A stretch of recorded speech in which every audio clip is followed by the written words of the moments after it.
नमस्कार, मी बाळा बांगर. सध्या महाराष्ट्रामध्ये एक जात अडचणीत आहे. ती जात म्हणजे आपली शेतकरी जात. ही शेतकरी आपला एवढं प्रचंड अडचणीमध्ये आलेला आहे की शब्दाने पण सांगू शकत नाही. मी जिथं आत्ता सध्या आहे ते माझ्या पाडोदा तालुक्यातील आंपटवाडी ह्या गावामध्ये आहे. आंपटवाडी गावामध्ये एक फक्त सांगायचं तुम्हाला म्हणजे एक मी व्हिडिओ बनवत आहे. आंपटवाडी गावामध्ये एवढं प्रचंड नुकसान झालेलं आहे की मी शब्दाने सांगू पण शकत नाही. आज माझ्यासोबत काही शेतकरी भगिनी आहेत, आमच्या काही शेतकरी बंधू आहेत. ह्यांची व्यथा तुमच्या पुढे सांगणार आहे की महाराष्ट्राला की खरा आमचा बीड जिल्हा व आमचा पाडोदा तालुका कसा अडचणीत आहे. ही आमची मांजरा नदी आहे, आंपटवाडीच्या गावामधून जाते. हे पाडोदा तालुक्यामध्ये ह्या नदीचा उगम आहे.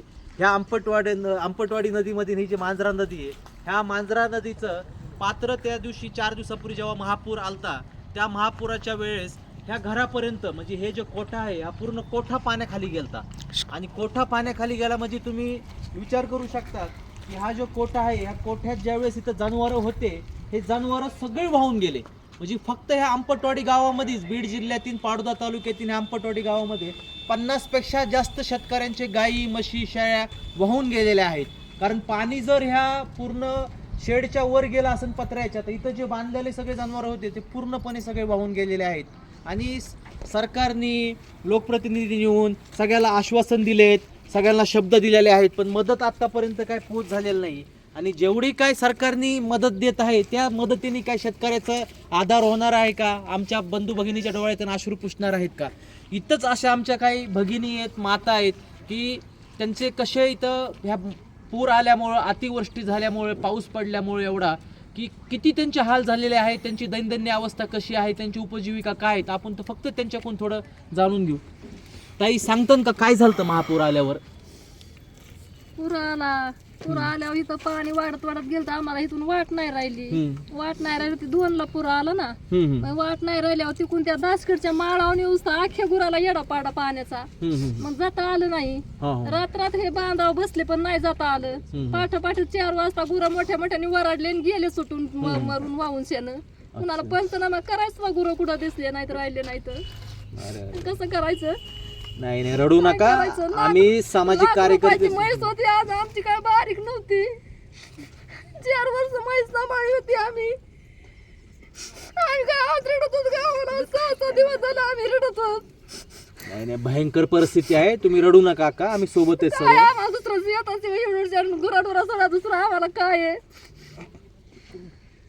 तुम्हाला सांगण्याची गोष्ट अशी आहे की हे जे आमच्या ताई आहेत त्यांचे जनावर वाहून गेले, ह्यांच्या घरामध्ये दुसरी काहीच उपजीविका नाही आहे. त्यांची म्हैस गाय त्याच्यावरच ते दूध घालून त्यांचं घर सर्व चलत होतं. आणि आज त्या गाय म्हशी वाहून गेल्यामुळं त्यांच्यावर उपासमारीची वेळ अशी आलेली आहे. म्हणजे सांगायची एक तुम्हाला उदाहरण देतोय की पण त्यांच्यावर येऊन देणार नाहीत, त्यांचे बंधू आम्ही खंबीर उभे आहोत. पण दुर्दैव आहे की त्यांनी, तुम्ही ऐकलं नसेल ते काय म्हणल्या की आमचे जनावर वाहून गेले पण इथं पंचनामा करायला कोण नाही आलं. कारण हे जो काय सज्जा तलाट्याचा आहे, इथलचा तलाठी अजून पंचनामा करायला आलेलाच नाही आहेत. त्यांचे तहसीलदारचे काय अंतर्गत वादे असल्यामुळे ते गैरहजर आहेत. म्हणजे शेतकऱ्यांचं जे नुकसान झालंय त्यांची काळजी करण्यासाठी, ते पंचनामे करून नंतर त्यांना शासकीय मदत होण्यासाठी पण इथं कुणी आलेलं नाहीये. ताई घाबरू नका, आम्ही तर सगळे सोबत आहोत तुमच्या. पत्र्या स्टेडा सगळं गेलं, काही सुद्धा नाही राहिलं. तुमचं काय नुकसान झालेलं आहे ताई? आमचे बी 2 गाय केल्या, शेड गेलं, कुठे गेली, वैरणची गंज गेली, घास लावलेला ते पण काही नाही राहिलं तिथं. खांदू गेली रान.